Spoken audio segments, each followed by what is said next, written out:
Welcome to ChillZone Biz Talk, where great minds, bold moves, and real money talk collide. I'm your host, Hakim, serving you everything in the business world, from building wealth, money talk, and meeting great entrepreneurs.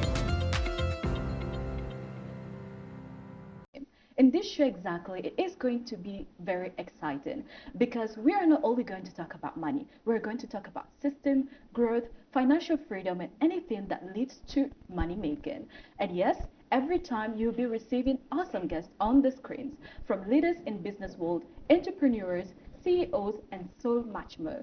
In the studio with me right here, I have one amazing entrepreneur that not only led 7 industries, but at the same time gave potential into growth, empowering youth, and also creating an environment that had been living for huge time. I would like this guest to introduce himself, give us so much about who he is, what he does, and exactly his role into making an ecosystem that is fun, entertaining, and at the same time functional plus productive. Mr. Talib Juma, welcome to ChillZone on SSBC. Thank you so much. I'm very glad to be hosted today by the National Broadcasting Television. I'm definitely very proud. My name is Talib Juma. I'm the CEO of Bros Group of Companies. Bros Group of Companies happens to be a conglomerate that has been in existence over the tough and resilient times of South Sudan. For over 29 years, it has been taking on with major services offered to all our citizens, all during the liberational period. A Bros Group of Companies leans on the shoulder of our chairman, who is called Juma Kamis Juma, popularly known as Juma Bros. And he happens to be my father, and I definitely sit in to carry on with the transition over the hard work and the legacy that he has put up. So the journey has not been easy. It's a journey that consists of so many hardships, tough, resilient moments, and definitely put us in a position whereby we now have to trend according to the new generational times and bring on board the strength that we need in order to continue taking on with what he has actually worked hard to put in place. Yes. Well, that's an awesome introduction right there for you. So, Mr. Talib, you're one person that a lot of young people are looking up to you. In fact, wanting to become like you because you really have shown what true leadership is all about, and especially in the world of business. Currently, there's a young youth out there today who really wants to be an entrepreneur. But in their mind, they don't want it tomorrow. They want the money to come today. And today, not only that person, but also several youth who are South Sudanese, young with capacity of doing a lot in the ecosystem, but they tend to actually look into how they can produce more faster money than looking back and sitting back. What do you think are the major mistakes that young people do when it comes to that consideration? Yes, definitely. One big and major challenge that actually the youth make today is trying to confuse speed with sustainability. You know, living the life that is trending with us today is very challenging. Most of the youth are very rushy. They are very interested on quick gains rather than sustainable engagements like building skills, trying to build in capacity, the relations. These are attributes that usually compound with time. So for those who really want to live up with the current generational trends, rushing to build on their statuses, tend to forget the essence of living after that specific wealth that they've created lasts. So majority of them look out for what they can get today and then engage in to finish it today, and rather forget about reinvestment. So this is the major challenge that the youth today are facing, and my advice to them definitely would be to seek to invest their time into skills, into systems that can last or can work definitely without them. You have said something, systems. Most of the time, we were told that you need to work smarter, not harder. And at the end, what comes behind it is system. Give us a very simple example of how exactly I can create a system as a young entrepreneur, run my business with or without my presence. Systems definitely based on the human resource. Whoever it is that you have brought on board to work with you matters more efficiently than who you are actually. The potentials that you gain go beyond the normal. You might be very blessed, very gifted, and others call it luck. But truthfully, those that you're employing, those that are working coexistently with you on a day-to-day basis, contribute much more than the integrity, than the basic skills or the financial advantage that you have. So mentoring these people, if we go into capacity building, we really look into how best do you trust them with your business. And this is the system that actually we relate to. We're not only looking at softwares that you onboard, but rather building trust, building capacity, building personal integrity and skills in these individuals. And when you build in place a very honest workforce that can actually stand and shield by without your presence, you definitely have gotten the right system in place. Yes. That's so interesting and super important. Well, currently, there are people out there, not only young, but even individuals who wanted to start business long ago. But they have 10 ideas and they don't know where they should start from. At what stage will you advise someone to stop thinking about ideas and look into implementing one of these ideas? Yes, so what I would advise these individuals is definitely to start quickly, but definitely set time limits. It's very good to experiment. Very, very important. In the world that we are in today, no business is guaranteed. So whenever it is that you have thought of an idea that can best impact on our population today, look into the demand specifically of the market. It's good to try immediately before the time is gone. So it's very possible to put in place the effort, do 3 to 6 months, or definitely spend a few $100s, not too much, and definitely put this in place and see how best the market reacts to that. When you see the market consistently demanding for that product, then definitely you reinvest the profit that you get. You don't have to use that small marginal capital you have or you have saved, and then when it perishes or finishes, you think that's the end. That is called the investment or the initial capital. And it's from there that the profitability or whatever you gain or get that you add on top of what you already have moving on, definitely leaving some for your own personal expenses, that matters the most. So how many of us are thinking of reinvestment? This is always the challenge in our businesses and the longevity of our businesses as well. That's interesting. You're one person that have been in the market for quite a number of years right now, with skills and experiences that a lot of people are currently investing their energy into. And I believe you're one person who mastered your skill of financial growth and development. How can a young person like myself today be in the world of entrepreneurship and at the same time be financially free, not frustrated through my business or either my personal funds? Yes, for that, definitely we'll look at only two aspects, and that is saving and investment. When you have personal financial discipline, this is the attitude to save. The small that you actually put in continuously, thinking of it as an emergency resource, tends to compound. And over time, these savings tend to grow. And with time, you could potentially have enough potential income to actually reboost yourself. But not forgetting the attitude or the attribute of reinvestment. When you continue to reinvest in your business as an entrepreneur, definitely you'll find yourself do a takeoff. So my only two secret attributes for you is the saving behavior or saving discipline, and as well as reinvestment as a personal support towards what you're doing. Do you think it's smart enough for someone to touch their business money or their business income to actually fund their personal life? Because right now you find that some individuals think that once I am already gaining out of my business, I should instantly start buying cars, buying brand clothing, buying things so that people also will see that I'm an entrepreneur. Do you think personal packaging to look like that entrepreneur of an individual dream is really necessary? Yes, I will not say no, and I will not say yes. I will try to break it down for you, make you understand that people tend to confuse income with their ways of life. We believe that when your income increases, you too have to increase on the way you are spending or your spending power, which is very wrong.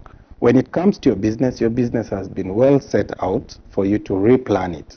And you can plan it or whatever that you have get out of your business in three phases. You do save, there's what you call the saving, then there is the validation, and then there is the reinvestment. Every income is broken down into three parts or three portions.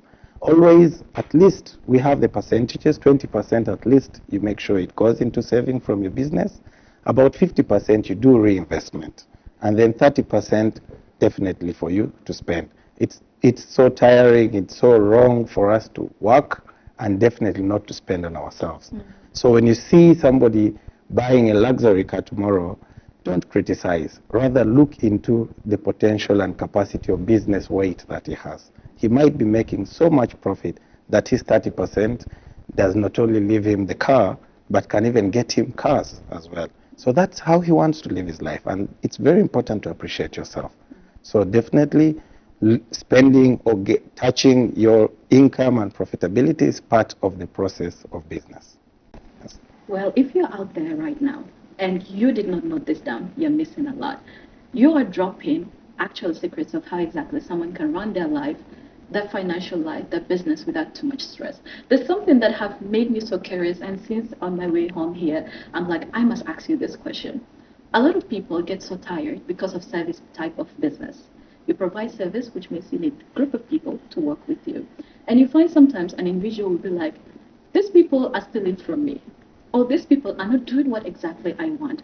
How can you advise an entrepreneur outside there today who is struggling with theft, struggling with staff or employee turnover, into how exactly they should run that business? What advice would you give to them? Yes, definitely starting from your point of reference, as far as the service business is concerned, I think it's an opportunity to educate us of the types of businesses out there. Those who are very smart usually do not opt for service businesses. They actually opt for service businesses. But majority of us out there opt for the volume businesses. You find out there are two different categories. For example, we have the businesses that majority of the foreigners, mainly the Eritreans and Ethiopians, are investing in our country. When you look at their kind of sector, they have tapped into it's more of the service that's based with the hospitality. They put up the infrastructure, they have the hotel, and these hotels have rooms. So what does it mean? When you come in today, pay $100, sleep inside there, tomorrow you leave. All I need to do is lay the bed, clean the room, and another person comes in, spends another $100, back to back. He literally loses nothing. Rather for us, who are the South Sudanese citizens, we've opted to look into the volume business attached to service. Why? Because we want to directly impact on our people. We're offering services that are beyond the normal free service. When you look at our hospitality, for example, Bros Resort Riverside, this is an in and out serving premises. You come in and then you drink what you want to drink, eat the food that you want to eat, and then go. We've been able to provide you lunch. We satisfy your taste. When you look at our medical facility, Victorious, you come in. We treat you. You go. But the question at the end of the day is, have you looked at how much we get on a daily basis? Do you know what attributes to how much we raise that needs to compete with that the foreigners are making? The question is no. Why? Because our businesses rely so much on volumes instead of service only. So you find that at the volume-based businesses, they become so challenging that its profit margin is so minimal. How many crates of sodas, how many plates of food do you need to cook in the kitchen in order to make $1,000 or $10,000 of profit margin? Very many. You need about 1,000 people to come to your bar today in order to see yourself make sales. No people in the premises means no business. That's how challenging it is for us, the entrepreneurs. So behind the scenes, we put in our effort to impact the team that we have on board. When it comes to theft, they are only letting themselves down. We cannot do anything beyond offering the best that we want to offer to our people, but rather entrust our businesses in the hands of these employees that we look out for to see us take off and offer these services to these individuals. Yes. Well, thank you so much for this insightful message and also advice that you have given out to an entrepreneur. I hope this is helping you and supporting you out there as well, wherever you are. Well, let's go for a short commercial break and we'll be back right here. And with me in the studio is Mr. Talib Juma, the CEO of Bros Companies.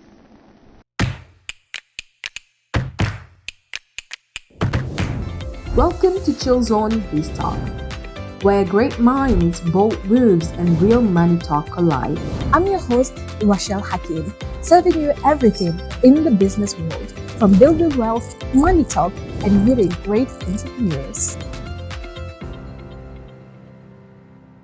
Well, welcome back once again. This is ChillZone Biz Talk on SSBC with your host, Rochelle Hakim. This is a show that empowers entrepreneurs, inspire a lot of young people into how exactly they can start their business and get to hear from those who are experienced in the market. You know, entrepreneurship is not a journey. It is actually lessons, experience, and tireless efforts to make it work out and happen. And I believe through this, you'll get the beautiful chances and experience to learn and also to improve on yourself, your skills, and everything that covers in the business world. With me in the studio is Mr. Talib Juma. He is the CEO of Bros Group of Companies. Well, Mr. Talib Juma, you're one person that is leading so many things at a go. And two things at a go. No, several things at a go, let me say so. Because you find that people will be like, for you to be an entrepreneur, focus on one thing, develop that thing, and just do it there, be there. But entrepreneurs like you decide to play the game and change it to a narrative of how exactly it is worth to be or to be happening. So what do you think it is the right thing to do as an entrepreneur when it comes to investment? Because someone will be like, I have the money, but I don't know where I should invest. What should I look into first when I want to invest my money, especially if I'm planning to have several groups like yourself? Yes, thank you for that. Definitely, like I said, Bros Group of Companies is a conglomerate, 10 companies, 10 different sectors of the economy, mainly offering services to our citizens. And we've been doing this for the last 29 years. We'll be making 30 years, inshallah, by the end of this year. Congratulations. Yes, so when it comes to investment in within our companies, there are three core things we look at. The first one definitely is the market demand. We definitely key to see that whatever business that we're doing that needs or calls for reinvestment definitely satisfy the market demand that is currently on presence. For example, we have recently renovated the Bros Resort Riverside, and this did not just call in for renovation. It looked out for how the current hospitality sector is transitioning, and we felt it was the right time and the right moment to do that transition, and we had to do a reinvestment there. And as you can see, the transformation has become very appreciative, and we are very proud and very happy to see that our clients are very happy for that. Number two, we definitely look at the competitive advantage. At how are we going to position ourselves? It's very key to know that you're in the right track at the right pace with the rest of the market people.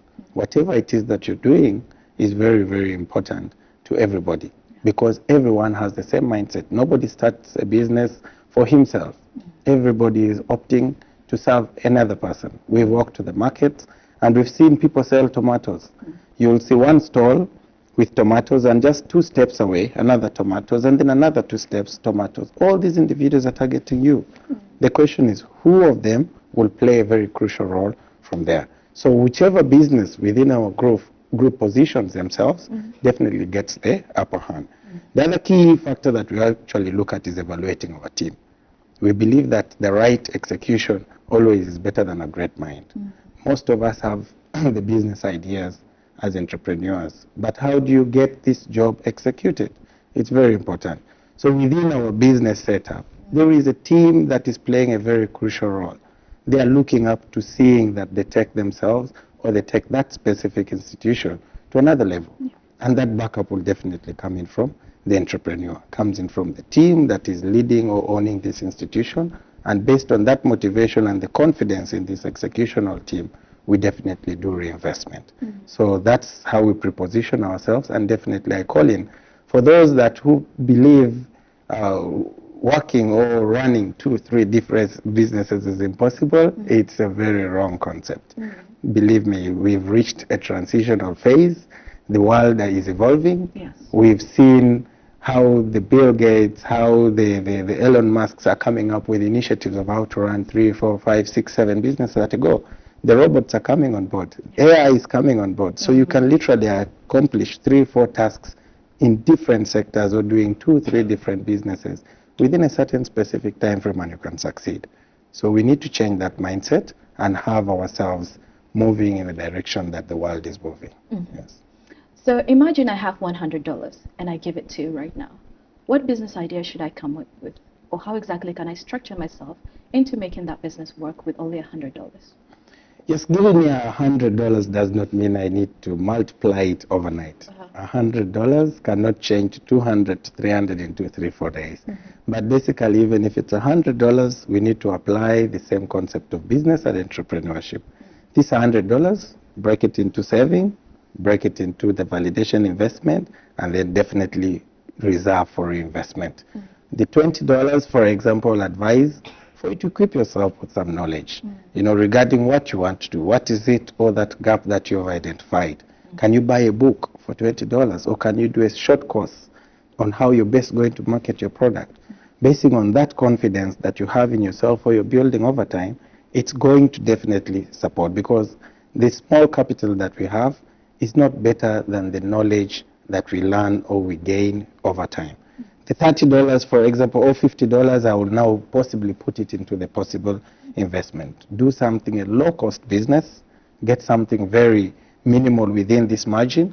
I can definitely accept to trade it online, on Facebook, or on WhatsApp, or on TikTok, put it out there for the market, and then definitely see how it trades. How is the market opting for this product? Is it moving very quickly so that when I sell it, I will be able to quickly bring it back again or not? That's very key. Then possibly the remaining $30 of the 100, I'll keep it for anything that would happen. You gave it to me as a $100 note, hoping for me to definitely give you more than that. But I'll not forget that whatever I'm doing is a gamble, as per the business concept of hustling. I will definitely keep $30 and make sure that whatever it is that this $70 I've used is going to do, it should succeed. If it fails, I have $30 to still reboost myself and play around. So the entire concept takes us back to the entrepreneur request and background, where you need to know how best you divide your money and engineer your energy. You don't just go all out, $100 all into investment. This is betting. It's gone, it's gone. So that's very risky. Yes. I've realized something as an entrepreneur myself, and other entrepreneurs as well. People usually worry about finances. They'll be like, I need to get that money so that I start my business. But the biggest part is the mental health. You must start, there's no money, but you want to push on. People are giving you stress. The market is saying whatever you're doing is not making sense to them. How best can I protect my mental health as an entrepreneur? Yes, as an entrepreneur, as a normal citizen, as an individual who is transitioning from the educational lifestyle to work life, mental health is key. How do you creatively keep yourself alive and moving? It's whatever that you do that reboosts the body, and it's whatever that the body does that shows your progress and your effort. So opting to position yourself and plan your everyday is very crucial and very important. For example, the exercises. How often do we prioritize exercises? It's very key. How often do we eat our meals? How often do we sleep? 3 things, and this is the major secret of your everyday life. Make sure you exercise. Exercises are very key in reboosting your entire body, pushing out all the previous day stress, allowing you to reaccumulate more. Sleep well.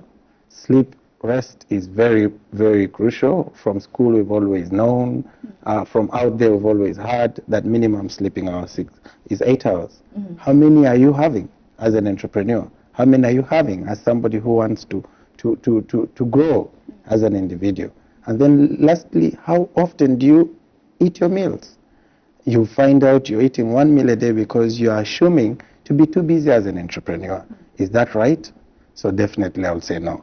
It's best how you preposition these 3 things. Make sure you eat in time, make sure you have enough rest, and make sure you do regular exercises.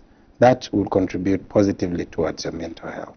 Well, thank you so much for that. Before we close or end the program, I would like you to give your advice to someone who wants this year to financially be free, mentally free, and thirdly, set up a system for themselves so that they wouldn't miss this 2026.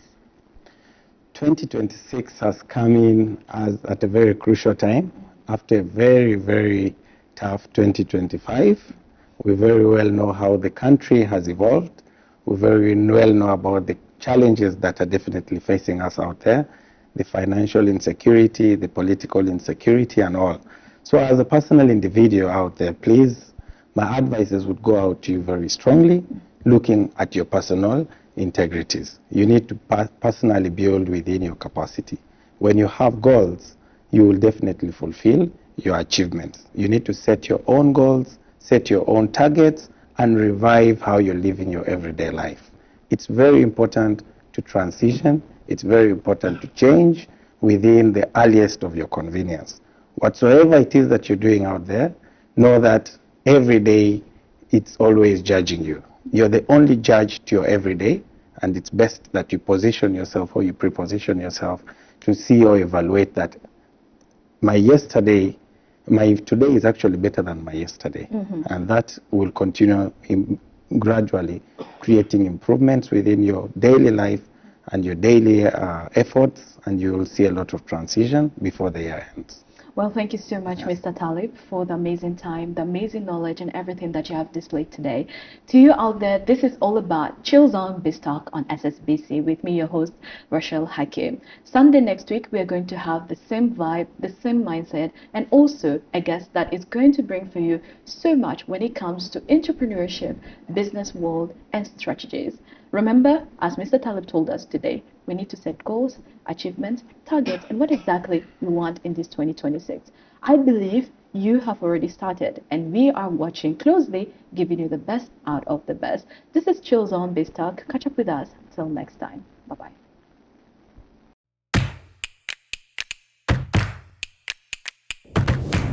Welcome to ChillZone Biz Talk, where great minds, bold moves, and real money talk collide. I'm your host, Rochelle Hakim, serving you everything in the business world, from building wealth, money talk, and meeting great entrepreneurs.